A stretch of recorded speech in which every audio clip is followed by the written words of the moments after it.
What the hell was that? Scanning. New data uploaded. This appears to be an Orin card. Master, why are we diving into the world of Bleach? Here in Hueco Mundo, I wanted to take a closer look at the ruins of Las Noches. I think I might uncover a bit more clues on how Aizen was unknowingly influenced by the Soul King. Aizen was the mastermind behind the creation of Espada, Visors, and so happens to be the indirect catalyst for Ichigo's birth. Accessing data files. Sosuke Aizen. He was the former captain of the 5th Division in the Gote 13. Aizen initially appeared to be a very kind, well-respected captain and was looked up to by many. However, this was just a mask to disguise his dangerously manipulative nature. In truth, he cares very little for his underlings, and is willing to use almost everyone around him as pawns to achieve his goals.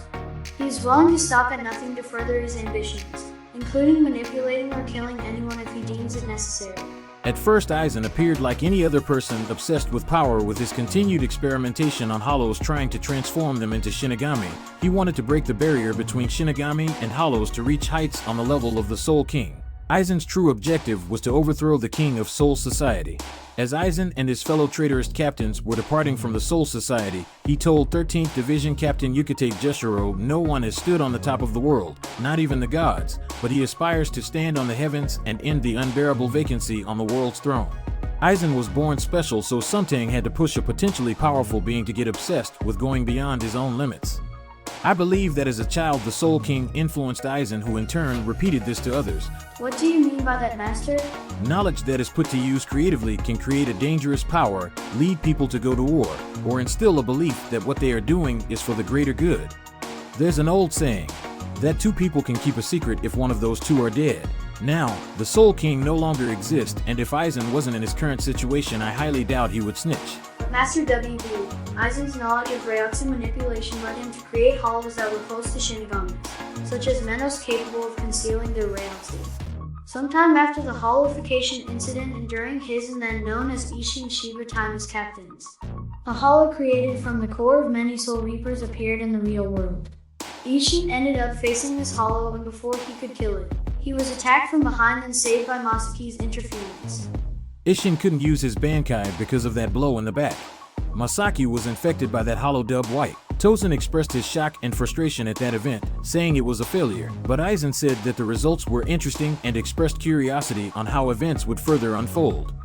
Staying true to his curiosity, Aizen kept a close eye on Ishin and Masaki, and by extension, learned of Ichigo when he was born. Curious about Ichigo being a special case due to his mixed heritage, Aizen decided to aid Ichigo's development for his plans. To this end, he had Rukia Kuchiki stationed in Karakura town. Aizen also put into place obstacles which would force Ichigo to grow stronger. Master, how does the Soul King play into all this? That's easy. Aizen wasn't the only one watching those events. The Soul King was watching too, and he had high interest in Ichigo's development.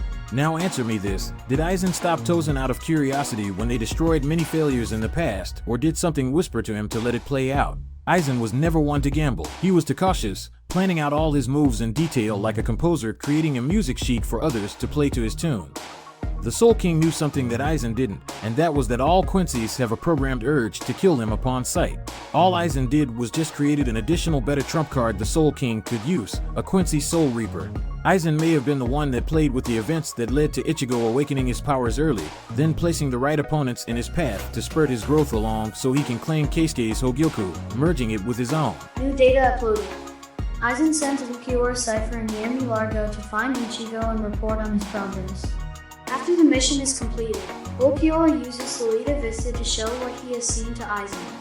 After examining Orihimi's powers, Aizen decides to initiate another invasion on Karakura town, letting Lukiora pick the members of the invasion force to capture Orihime.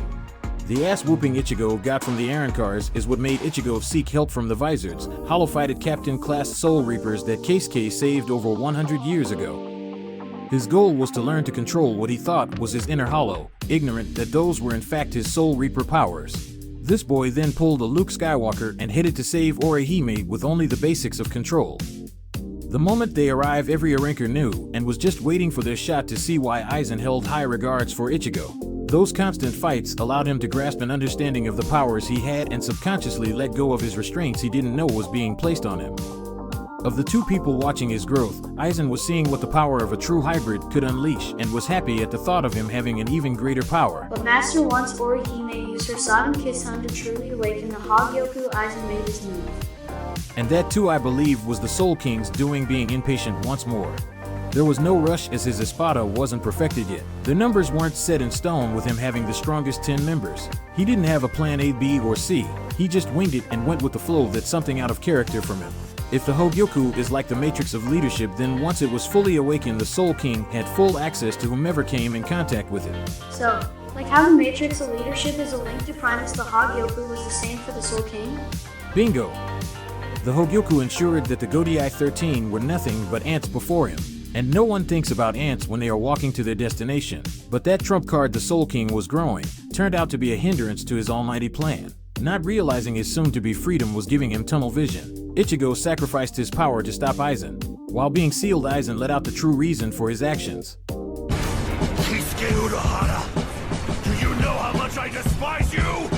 With your great intellect, why is it you don't take independent action? Why in the world is it that you choose to subjugate yourself to that thing?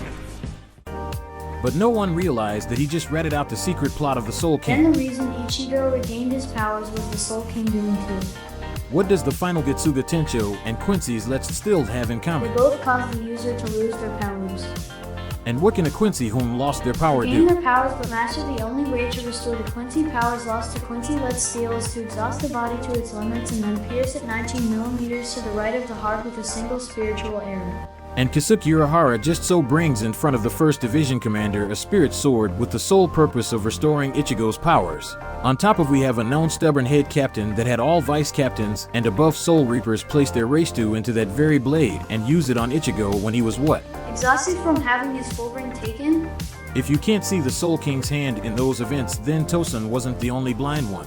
Soul Society is at its weakest than it's ever been. His trump card is back on the table. Why not break it by having? You are Shigekuni Ginryusai Yamamoto, head captain of the 13 Court Guard Squads, I presume. We have come to declare war.